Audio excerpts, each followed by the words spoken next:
We're gonna look at 3 examples. Example 1, you work until retirement and put all of your savings into a savings account. Example 2, you work all the way until retirement and put all of your money into an interest-bearing account like a 401k, Roth IRA, or a normal brokerage account. And example 3, you work until retirement, but you put all of your savings into real estate. Let's say in all of these examples, your working career was 40 years, you retired when you were 60, and you were able to put away $15,000 of savings every year. Example number 1, savings account. You worked for 40 years and took the extra $15,000 you had each year and just put it into your savings account at your bank. This means you would retire at the age of 60 with $600,000 in the bank. Seems like a lot, right? Well, remember, you're 60 years old. Let's say that you're going to live until you're 85. That's 25 years that you have to live off of that $600,000, which ends up breaking down to $24,000 a year. That's just above the poverty line. And maybe you're like, $24,000 a year, that's plenty. My house would be paid for by that point. I don't want a luxurious lifestyle. I'm good with $24K. That $24,000 is in today's dollars. In 40 years from now, that $24,000 is going to feel more like $12,000. It would be very difficult to live on $1,000 a month in today's dollars. So most likely you wouldn't be able to retire, or you'd have to pick up some sort of part-time job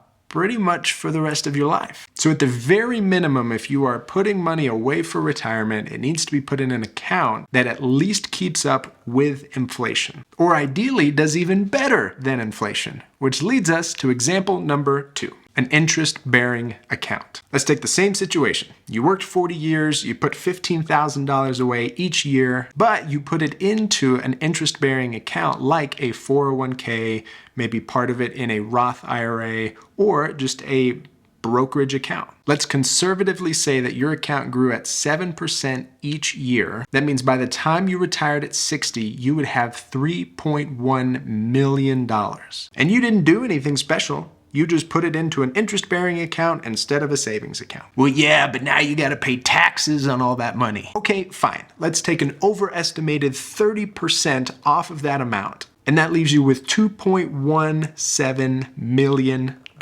Over the next 25 years of your life, that's $86,000 per year. And let's be fair to example number 1, that $86,000 is gonna feel more like $43,000, but that's still almost 4 times as much as you were making in example number 1.